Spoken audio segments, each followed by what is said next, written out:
To master a language for life, you need to watch movies and TV series as much as possible in that language rather than in your native language. This is one of the most important things I have to teach you. However, this does pose a couple of big dilemmas.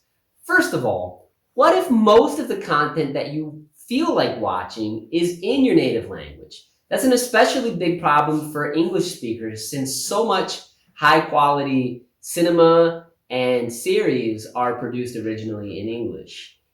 And the second dilemma is, what if your movie and TV series companion isn't interested in learning the language that you're studying?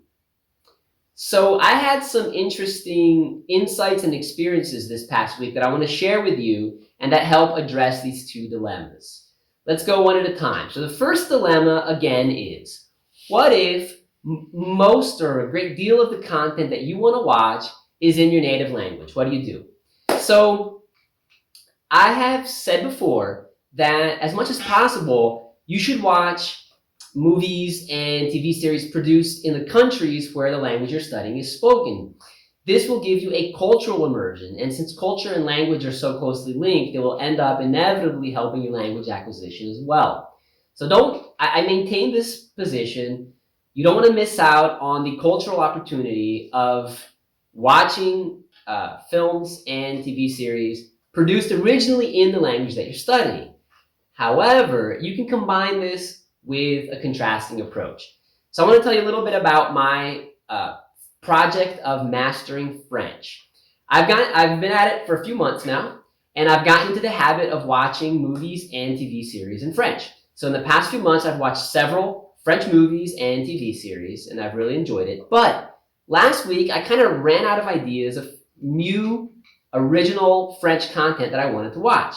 On the other hand, I'd been hankering to watch The Queen's Gambit. I'm a fan of chess, and a couple of my English students really recommended it to me. So I decided to give something a try. I started watching The Queen's Gambit dubbed in French. And to my surprise, I was able to understand it quite well and really enjoy it. So I have a bit of a prejudice against watching dubbed content, but I have to say it is definitely waning because it was a great experience. And so now I've done that with a few other things, just things I felt like watching anyway. I watched a movie on Steve Jobs' life, for instance.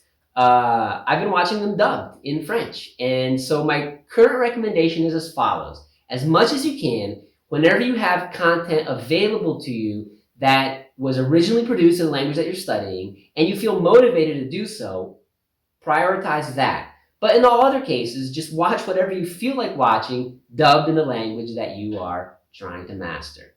So the second dilemma was, what do you do if your movie companion, your Netflix companion, is not studying the same language as you are, or is not interested in learning it?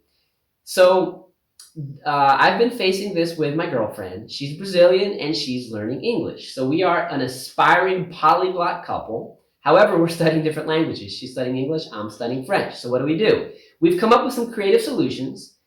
For instance, we watched 6 seasons of Un Village Français, a great French miniseries, with the audio in French so that I could practice my French listening, but the subtitles in English so that she could practice her reading in English. And it was a challenge, but it worked out well. We had a lot of fun with it.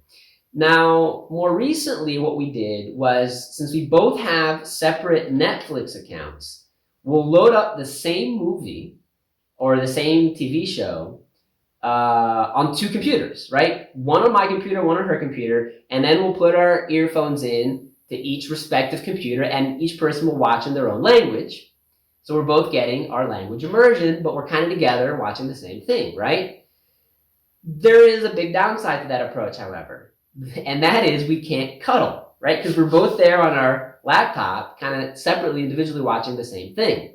So the solution we came up this past week really takes the cake. What we did is we were going to watch the same movie, The Boy Who Harnessed the Wind, great movie. And again, we fired up the movie on both of our separate computers, separate Netflix accounts, right? And she put her audio in English, original English. I put my audio dubbed in French. But here's the thing. Since we synchronized them exactly, she set her laptop aside but kept her earphones plugged into it. and then cuddled up and watched on my screen, right? So we're watching on the same screen, but with two different audio versions.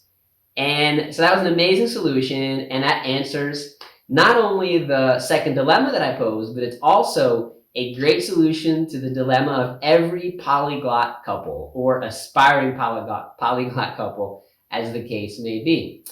There you have it.